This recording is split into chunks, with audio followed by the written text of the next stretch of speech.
Boardroom Confessions. The conference room was packed, the hum of voices blending with the soft clatter of coffee cups. Every executive, assistant, and department head had been summoned for the quarterly company-wide meeting, and at the head of it all stood him, Elliot Kane, the CEO of Kane Enterprises.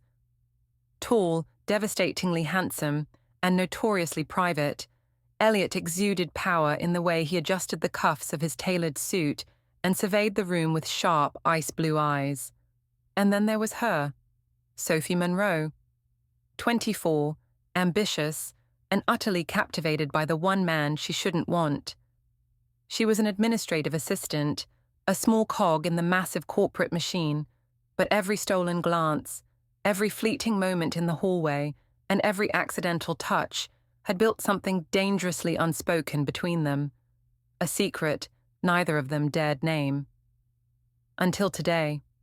The meeting had been running smoothly, financial reports, projections, a dry discussion on company growth, until it happened. Elliot had been answering a question about the firm's next major acquisition when his phone buzzed against the conference table. He barely glanced at it before Sophie, seated discreetly toward the back, realized her own phone had vibrated at the exact same time. She dared a peek. "Meet me after." "My office." Heat rushed to her cheeks. She swallowed hard, hoping no one noticed the sudden stiffness in her shoulders. But someone did. "Miss Monroe," came a voice from across the table.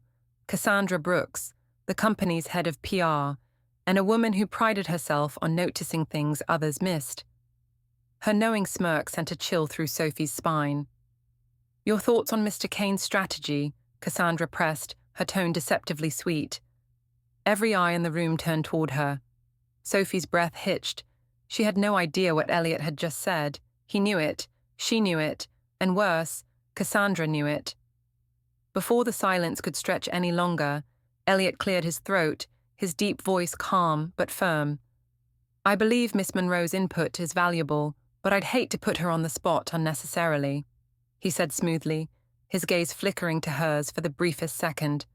"Unless, of course, you'd like to contribute." It was a lifeline, subtle but sure. And in that moment, Sophie knew. This wasn't just a passing attraction. This wasn't a crush that would fade with time. This was something more. And if Cassandra, or anyone else, suspected what was happening between them, it was only a matter of time before the whole company knew. The meeting had barely ended before Sophie found herself in Elliot's office, the heavy mahogany doors sealing them off from the rest of the company.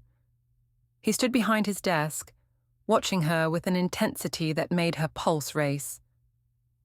"You were distracted," he said, his voice low, rich like aged bourbon.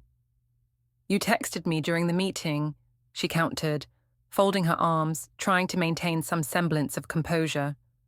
A ghost of a smirk tugged at his lips. "You liked it." Her heart pounded. He was right. She did like it. She liked the danger, the tension, the way every word, every stolen glance between them felt like a secret written in ink that only they could read. Then he stepped closer. "I'm taking you to dinner tonight." It wasn't a question. She knew it was reckless. She knew it was playing with fire. But Sophie wasn't about to say no. That evening, Elliot took her to La Vigne, an exclusive candlelit restaurant that whispered of old money and power. The air smelled of truffle and aged wine, the dim lighting adding to the intimacy of their secluded corner booth. Dressed in an elegant black dress that hugged her curves just right, Sophie couldn't ignore the way Elliot's gaze darkened when she slid into the booth across from him. The tension between them was unbearable, like a rope pulled too tight, waiting to snap. They barely touched their food. Every time his fingers brushed hers over the table, a jolt of electricity surged through her. Every time she crossed her legs, shifting subtly, his eyes followed the movement like a predator watching his prey. Sophie licked her lips, and Elliot exhaled sharply. Then, as if some unspoken agreement had just been made, he leaned in. "Come with me," he murmured, his voice rough, commanding. Her breath caught. She knew exactly where this was leading, and she wanted it. The moment they slipped into the lavish, marble-lined restroom, Elliot's restraint shattered. He backed her against the door, his body pressing flush against hers, his lips capturing hers in a searing, desperate kiss. Sophie moaned into his mouth, her hands tangling in his thick hair as he grabbed her waist, pulling her closer.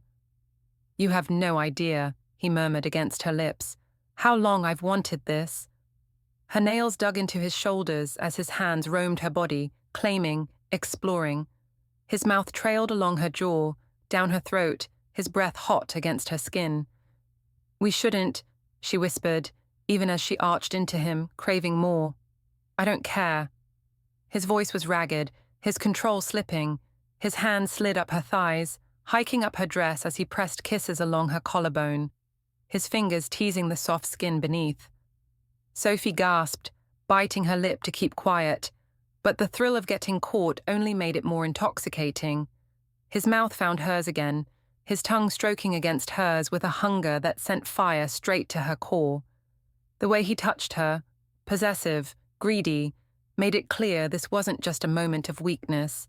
This was inevitable, a secret they'd have to keep, a fire that neither of them could put out. Sophie barely had time to breathe as Elliot's hands roamed her body, setting her on fire with every touch. The cool marble of the restroom door pressed against her back, a stark contrast to the heat between them. He lifted her effortlessly, her legs wrapping around his waist as he claimed her mouth with a kiss so deep it stole her thoughts, her breath, everything. "You drive me insane," he growled against her lips, his hands gripping her thighs, his body pressing her into the door. Sophie gasped as his fingers teased the edge of her lace panties, pushing aside fabric like it was a mere inconvenience. Her head fell back against the door, pleasure consuming her as he touched her, in ways she'd only dreamed about late at night when she was alone, thinking of him. The thrill of secrecy, of knowing they could get caught at any moment, only made it more intoxicating.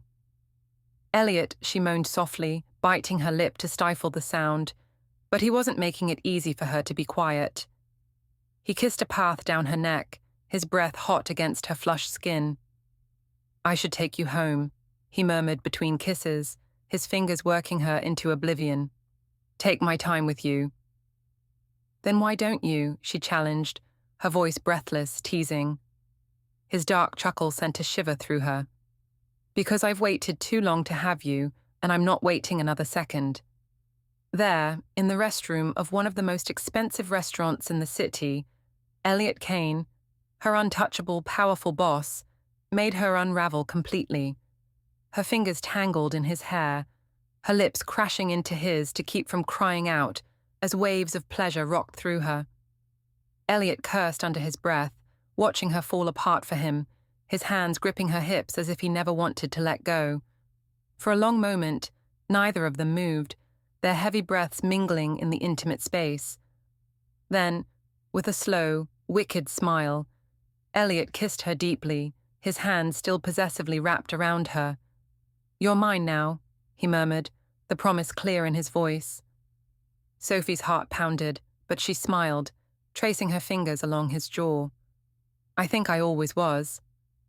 With one last lingering kiss, Elliot helped her straighten her dress, smoothing a hand down her back, as if reluctant to stop touching her. They stepped out together, her cheeks still flushed, his fingers casually brushing against hers. No one suspected a thing yet, but as they walked back to their table, Elliot leaned down, his lips brushing her ear.